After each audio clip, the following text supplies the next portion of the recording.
This is the worst Baylor football team I've ever seen. This is the Locked On Baylor postgame show. You are Locked On Baylor, your daily podcast on the Baylor Bears, part of the Locked On Podcast Network, your team every day. Thank you for joining us for another episode of Locked On Baylor. Thank you for making it your first listen today and every day. Thank you for coming a little early with me in the postgame show. 6 minutes left in the football game. I thought, no real reason to wait for this one. I've got my future in-laws in town. They're cooking dinner right now. Gonna have some people over. So I'm like, let's not play this close. This game is over. It's an embarrassment again. And I just don't know what is left to say. I don't know what's left to say. This team is horrible. And just in all phases of the game. It's even tough for me to say the effort wasn't there today because it's the same effort we see all the time. You know, I can't even tell if it's better or worse, to be totally honest with you. When it's 52-19 with 6 minutes left in the game, which it was the same with 17 minutes left in the game, so give him some credit, I guess. It's just tough to tell the effort level. But effort or not, they just suck. They suck. This is the worst team that I've seen, and I've seen a 1-win and a 2-win. And I guess I'll give a little credit to that 2020 team that went 2-7. If they had a non-conference schedule, they might have won a few more. But it has to be the worst since in 20 years. I mean, it has to be. Maybe since the very end of Guy Morris. Maybe I'll give you that. But this is just dreadful. And Blake Shapen's out there running for his life today, trying desperately to get the team back in the game. It was so predictable too. Like I couldn't even yesterday's show, I couldn't think of a positive turn to think of how Baylor's going to win this game. I try, Lord knows I try every week because a lot of the times I usually do talk myself into it. Nothing this week. Nothing. And honestly, a serious football program would not have the head coach get on the plane home. A serious football program would not have him take the podium on Monday. And a serious football program would not have Dave Aranda coaching them next Saturday.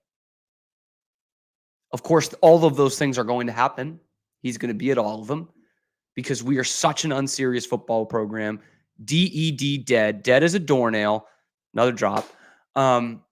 With no direction and really no light at the end of the tunnel here. I find it real. I really struggle to find it. And I still don't think they'll fire the coach by the end of the season, but they really should. If they've got the money, it's time to get out ahead of this thing. Get out ahead of the coaching search, the luxury that you didn't have the last time because Matt Rule leaves after the bowl game. Because, I mean, who knows? Right now, Michigan State is a job. That's a fumble recovered by Kansas State. Easy. Easy. Who knows what's going to open up right now? Michigan State is the preeminent job that was open by the end of September. That's the one that's open. That's a better job than you. But who knows? Texas A&M, that might open up. There's a real chance that opens up. Shoot, even Minnesota is going to open up. And I don't know, you might be a more attractive job at the University of Minnesota than it is at Baylor right now. This is an absolute train wreck. It just hasn't worked. It hasn't worked. I'm not even going to preface it this week with how I feel about Dave personally. It's done. It's over. This is sad, pathetic. It's an absolute funeral march. And I'm out of words. I don't know what else to say about this team. Good news today. You can see on YouTube, I did finally get the crew neck, which I've been looking for years. Baylor's first string offense can't score a point against K-State scrubs. That's true, Chuck. That in the live comment section, Kansas State's twos have been in there on defense since about, I don't know, 3 minutes left in the third quarter, and Baylor hasn't been able to move the ball at all. Not just score Chuck, they haven't been able to move the damn football, and they turned it over again against these guys. This is just so embarrassing, man. Oh, how many sacks today? I got to pull this up. I should have had this pulled up. Oof. Only 3 sacks, but I mean, how many times has he just been running for his life? 8 tackles for loss for Kansas State. Oh, that's another touchdown. If you can believe that. I said it's going to hit different when they go over 70. They're about to go up. They're about to go to 59 right now. And again, that's the second time this game. It makes me think of the first touchdown where it was a wheel route from the 17 and nobody had a shot at the guy until he got to the goal line. This is from the 28 and one guy has a hand on him before he's hitting the end zone. That is so beyond embarrassing. And by the way, this is the backups for Kansas State. I did see it looked like some 2s in there for Baylor, but at this point, who cares? This is just so pathetic. And this is what I said leading up to the game, and that usually when you are really bad, your worst loss isn't going to come against the best team on your schedule. I don't know the science behind it. It's just not usually how it goes. I think back to 2017. I'll use that example. They lose to OU by 7. They lost to Oklahoma State by like 50. I think it was actually 43. That's exactly what's going to happen today. But this team, to show just how bad they freaking are, they lost to the best team on their schedule by 32, and now we'll lose to Kansas State by 40 plus. It's beyond the pale, man. And I know 2017 was bad, but the 2017 team already had a better, I guess, scoring margin in their losses. They lost games by an average of 15. This team, Baylor team coming into this, was losing games by 18 points. And that's before today. Where else do you go? And it sucks this didn't happen 2 years ago when you had some good head coaching candidates out there. How long have you been a Baylor fan for? Since 2019, this is the real Baylor, my friend. I'm sorry. H. Sizzle, I don't know what the hell you're talking about. To answer your question, yeah, it's not as long as some other people. 2014 was the first season I was tuned in. I started college there in 2015. But since 2019, they have been to 2 Big 12 championship games, 2 Sugar Bowls, and they've won 1 of each. So I don't know what the hell you're talking about, that this is the real Baylor. Since 2019, what on earth are you talking about? And if you just suck at punctuation and you meant to say that before the Bryles era, this was the real Baylor, part of that is true. Yes. But you have to curb the expectations here. You have to adjust the goalposts here. Yes, they sucked for decades, but we have seen what they can do. They've gone to 4 BCS bowl games in the last decade, and you're here to tell me, well, this is how it should be. Cut the crap, man. That's done. The Big 12 and the money that's coming in and the facilities they have and the names they can pull, give me a break. Miss me with that. This is not 1997. We're done with that. And I'm so sick of these fans saying that crap. And granted, it is the minority now of, oh, you don't know how bad it can be. Well, we need to aim to not get back to that. We need to not get back to that. It's almost impossible for the run we've had in the last decade to get back to that, and we're getting back to that. This is how it's been since 2019. Give me a break. They cannot run the staff back next year. We get blown out against average Big 12 teams. That's right. That's right. H. Sizzle, you have not made sense in any comment. I'm not doing this. That was clearly a little tongue-in-cheek. I don't know what to tell you. Can't win home games against FBS teams, yeah, but they still have a winning record on the road. if that counts for anything. So looking at some of the names, I mentioned before that horrendous comment there, that it's not the crop of young coaches that we saw a few years ago. It's not like nailed on, this guy's going to get the big head coaching job. So GJ Kinney is a good name. 1 year in FBS, obviously has a lot of Baylor ties and did well at McLean Stadium this year. Jeff Traylor, still the number one name for me. They're not getting the hype they did 2-3 years ago, but UTSA is a damn good football team again, undefeated in the conference. And a guy who, again, he turns down Tech 2 years ago, and Tech ends up going with Joey McGuire. But I think he's probably thinking, I've probably done what I can here at UTSA. I've cashed in here at UTSA. Now maybe it's the right time. And obviously Baylor, like Tech, very similar in terms of their resources and the kind of caliber player that they recruit. So I think Jeff Traylor is very much on the table. Now, personally, as we sit right now in November, watching how much of a train wreck these last 2 seasons have been, with a slam dunk hire at the time and Dave Aranda, who was a defensive coordinator coming in, the way I sit right now, I'm thinking, I got to have a head coach. I got to have a head coach the way we did with Matt Rule. Again, hindsight is 2020. Dave Aranda was the slam dunk hire at the time, defensive coordinator of the national champion. That's a guy who's ready to become a head coach, and it hasn't worked out. And so now I'm thinking we need a head coach. And I was thinking about the Rule hire the other day.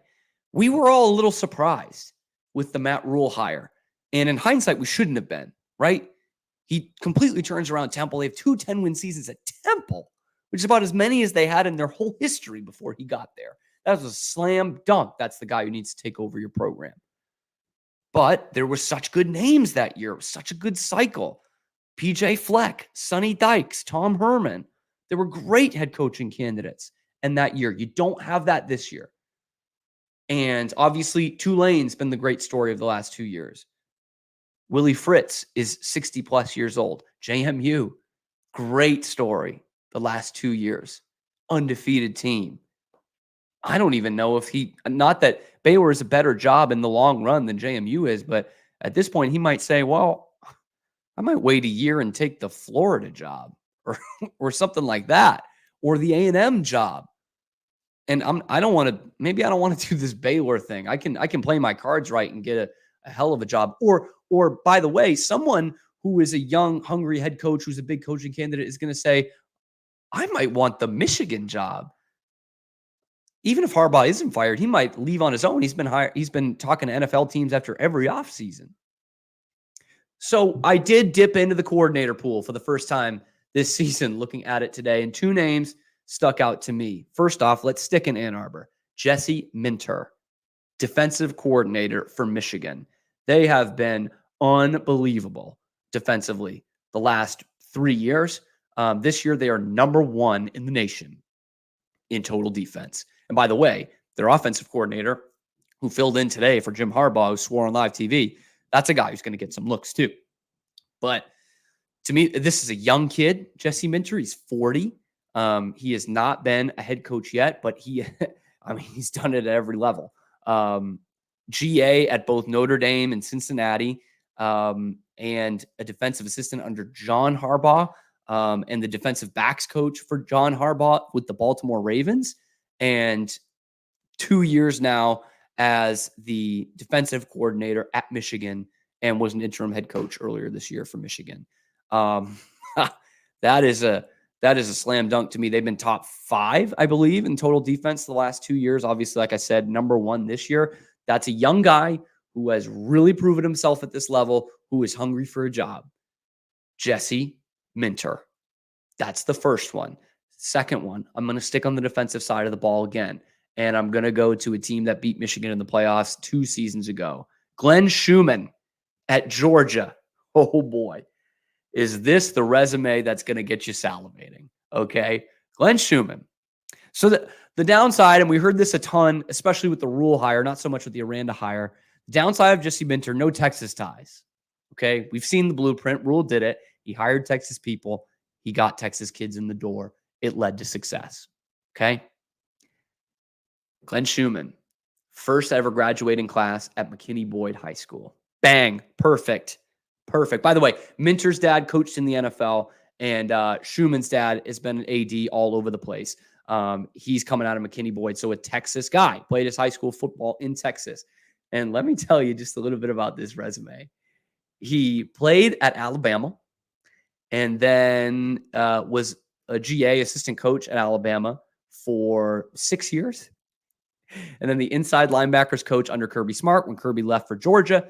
And he has been the co-defensive coordinator at Georgia since 2019. Georgia's been on a pretty good run since 2019, and Alabama had a pretty good stretch in the times that he was there. Georgia, obviously, back-to-back national champions. So when you look at the jewelry box for Glenn Schumann, count them. Not one, not two, not three, not four, not five, six national championship rings. 6 of them. He can't even fit them all on one hand. National championship rings. Playing under, and coaching under Nick Saban and coaching under Kirby Smart. By the way, coached under Mel Tucker too. So look out for that at Michigan State. Hopefully that means he's turning down Michigan State. I would hope. But I mean, come on. He's got to be he is one of the top assistants in the country. That has got to be a guy looking for a job, 33 years old. You want a young guy with some energy who knows how to coach some damn good football and knows how to recruit? Both of those guys are slam dunks to me. That's the theory that's the buzzword of today's episode, the slam dunks. Let's talk about this game a little bit more before we go. I'm not going to be in here too much longer. But the stats are really not even that damning on the Baylor side, which doesn't mean anything, right? I mean, the score, they are down by 40 points. That I don't care how bad the stats look. I mean, Kansas State has more than 100 total yards, killed them on the ground. I know. Stop me if you've heard that one before. 174 yards on the ground for Kansas State, as opposed to yet another game where Baylor cannot get over 100 on the ground with just 85. 22-19 in first downs. Third downs, 3 of 16 for Baylor, which is putrid. And only 4 of 12 for Kansas State. And Baylor has had to go for it on fourth down 8 times today. They average about 5 of those a game because they suck so hard. Less than 3 yards a rush. But Kansas State, less than 5 yards a rush, which is pretty good. Pretty good for Baylor. I mentioned earlier, just 3 sacks allowed. But again, Shapen's been running all over the place. And how about this for the damning stat? Turnovers, Kansas State, 0.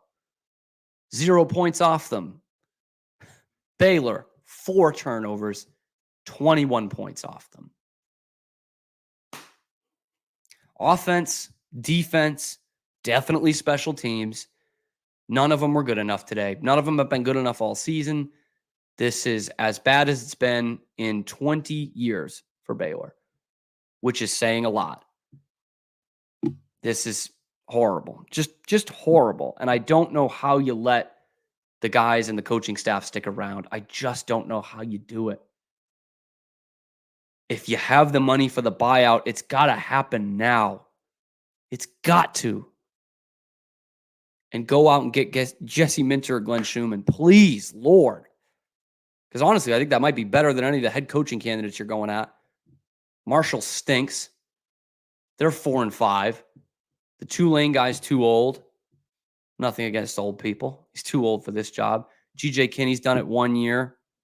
Jeff Traylor, that's a good pick. Is this a Baylor touchdown? No, of course not. Of course not. Anyway, who do you guys want as the next head coach? I'd love to see it in the comments. Please like and subscribe and comment that. Who do you want to be as the next head coach at Baylor? Because it's going to be soon, and you got to get ahead of this search. Don't want to see them burned again for waiting too long. Anyway, that's going to do it for me. Thank you for tuning in live on YouTube or listening wherever you get podcasts. Remember, Locked On Baylor is the only place that you get exclusively Baylor content every day, and just about 7 days a week now. We've got basketball going on tomorrow, so Monday I will have a full breakdown of this game and then a little bit on the basketball game as well, I presume. Or maybe we'll talk about that on Tuesday because we got a big basketball doubleheader on Tuesday. Women face number 5 Utah, and then the men play somebody wicked late, like 9 o'clock. Kansas City? Is that it? Anyway, thanks again for tuning in. Love you guys. We'll see you on Monday. This has been, always will be, your favorite. I should stop saying that. That was a Drake thing. Locked On Baylor.